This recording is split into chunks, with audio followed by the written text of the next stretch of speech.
Considering you're watching a video at a financial website, chances are you've given serious thought to the financial side of planning for retirement.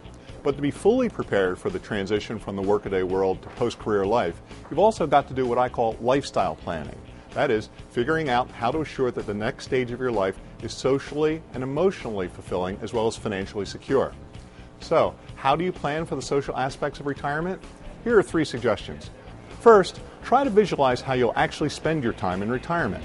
Fact is, our jobs provide much of the structure around which we build our lives. Our work schedules determine when we get up in the morning, where we need to be during the day, and what we do for a good chunk of that day. So sometime in the year or 2 leading up to retirement, think about how you'll actually spend your time on a daily basis. Be specific.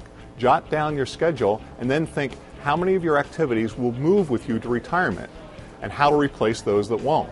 You may find it useful to take a course that can help you explore different retirement paths.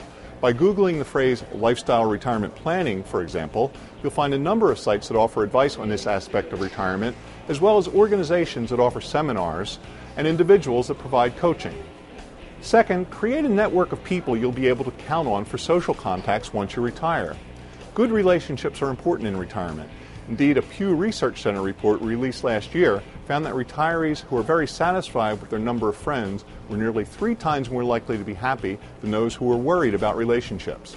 Again, our jobs account for a big part of our social life, but aside from a very few good friends, many of the people we interact with regularly on the job drop out of our circle of friends once we leave work. That can create a void.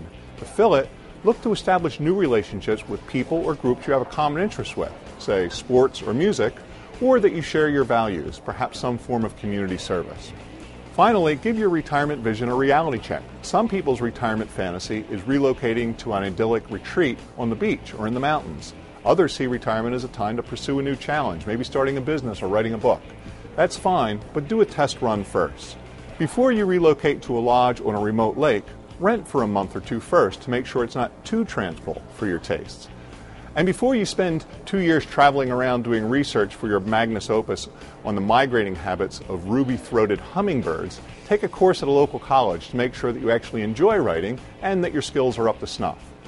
So in between the financial planning that you do for retirement, be sure to do some lifestyle planning as well. After all, what good is having the money you need to retire if you're not prepared to enjoy it socially as well?